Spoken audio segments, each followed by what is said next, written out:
Overseas Christian पाकिस्तानियों की नुमाइंदा तंजीम मिडलैंड्स क्रिश्चियन ऑर्गेनाइजेशन की पहली सालगिरह के मौके पर मकामी चर्च में केक काटा गया। तकरीब में मिडलैंड्स भर से क्रिश्चियन ऑर्गेनाइजेशन के ओहदेदारान और कारकुनान, खवातीन और हजरात ने शिरकत की। इस दौरान मुकामी गुलकारों की परफॉर्मेंस ने शुरका को खूब महसूस किया। बर्मिंघम से आबिद कासमी की रिपोर्ट।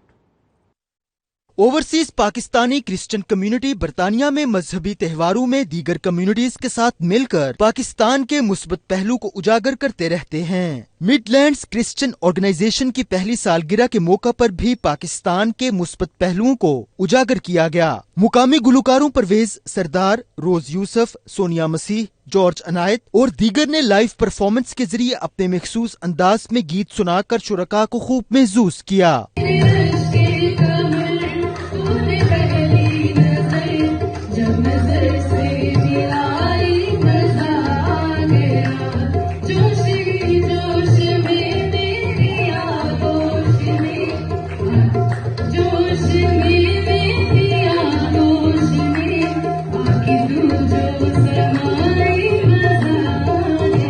इस मौके पर मिडलैंड्स क्रिश्चियन ऑर्गेनाइजेशन के चेयरमैन हलीम सरदार और दीगर ने 92 न्यूज से गुफ्तगू करते हुए कहा कि उनकी कोशिश है कि वो क्रिश्चियन कम्युनिटी के हुकूक की बात हर फोरम पर करें और सही मानों में ओवरसीज पाकिस्तानी क्रिश्चियन कम्युनिटी की तर्जुमानी का हक अदा करते रहें।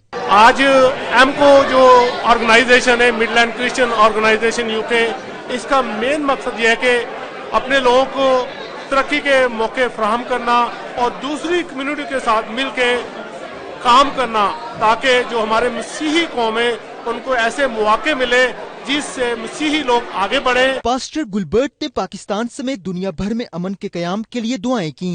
खसूसन श्रीलंका में ईस्टर के दौरान मारे जाने वालों के लिए दुआएं की गईं। कैमरामैन जावेद अनायत के साथ आबिद काजमी, 92 न्यूज बर्मिंघम।